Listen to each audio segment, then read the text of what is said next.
Papua dilepaskan, Indonesia sontak langsung jadi miskin. Bukan miskin, bubar. Oh iya, gitu ya. Dan itu akan memberi peluang kepada Aceh, memberi peluang pada Maluku, memberikan peluang pada Kalimantan, Oke. Dayak, Borneo. Mari kita bicara. Saya sudah katakan di awal, darah saya merah, tulang saya putih. Saya orang Kristen. Saya sudah berkhotbah 137 kali. Saya didikannya pastor. Saya Petrus Servasi Mike. Oke. Artinya Bapak hanya betul-betul ingin minta perhatian supaya kami pemerintah supaya dihargai manusia. sama dengan yang lainnya. Dengar ini Pak Jokowi dan semua aparatur pemerintah penentu di negeri ini.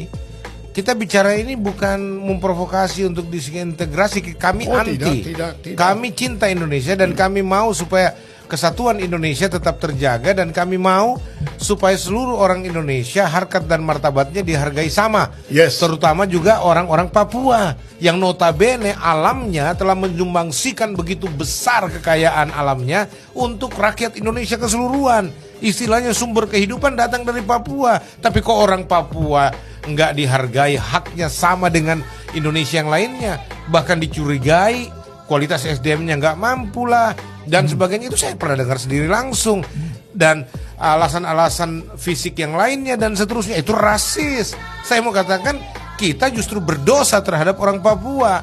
Mestinya kalau kita mendapatkan berkah banyak di tanah Papua, jangan orang-orangnya kita matiin, kita eliminir, kita pinggirkan. Mestinya kita turunkan mereka, tanda kutip ya Pak, dari pohon-pohon, dari dianggap yang keterbelakangan, yang tinggal di, mestinya kita turunkan mereka, bukan mereka digantung lagi di pohon-pohon, yang dari kota ditaruh lagi di gunung-gunung. Baru pendatang, orang-orang pendatang yang menguasai kota-kota di Papua dan sebagainya.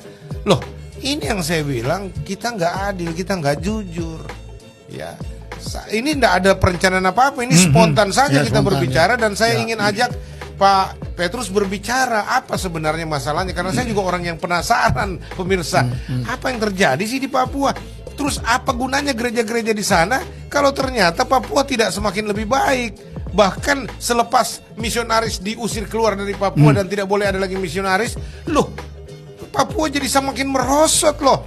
Bahkan gerakan Islamisasi begitu masif yang dilakukan oleh Ustadz Farlan itu, ya, dan gereja di mana diam. Lalu alasan utus penginjil, utus penginjilan di sana, lalu membubarkan gereja Injili di tanah Papua.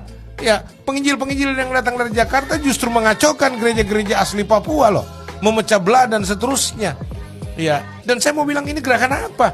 Bukan. Kantong-kantong Kristen dibutuhkan adalah apologet-apologet yang memperjuangkan kekristenan yang benar, dan termasuk eksistensi orang-orang Papua yang telah dimenangkan dari tahun 1885 di tanahnya sendiri.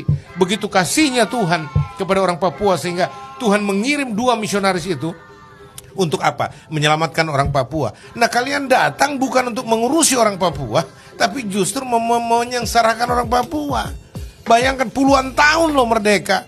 Nanti Pak Jokowi baru menunjukkan perhatiannya. Walaupun saya tahu itu belum cukup Pak. Ya, tapi paling tidak Pak Jokowi itu menunjukkan 14 kali datang ke Papua untuk berbicara mengusahakan peningkatan kesejahteraan Papua. Walaupun protesnya orang Papua yang satu kurang dari Pak Jokowi. Kenapa Pak Jokowi membiarkan daerah itu tetap menjadi daerah operasi militer dan pengerahan tentara berlebihan dianggap oleh orang Papua. Padahal menurut orang Papua daerahnya aman-aman aja, nggak ada masalah kok. Dan orang-orang bebas, dan saya tahu juga pendatang-pendatang di Papua juga nggak merasa terancam. Ya, sampai ada ya penciptaan dari istilah-istilah KKM lah, dulu OPM lah dan sebagainya. KKB.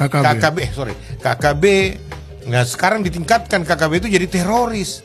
Lah, terus kita mau tuduh lagi masyarakat Papua, putra asli Papua, anak-anak Papua yang orang tuanya juga sudah menderita, bahkan tanda kutip pernah merasa dibantai oleh aparatur kita loh, ya. Alasan keamanan, alasan jangan sampai terjadi disintegrasi dan sebagainya. Alasan apapun yang dibangun untuk membela kebijakan Indonesia dengan cara membantai masyarakat Papua itu tidak dibenarkan dalam hukum internasional.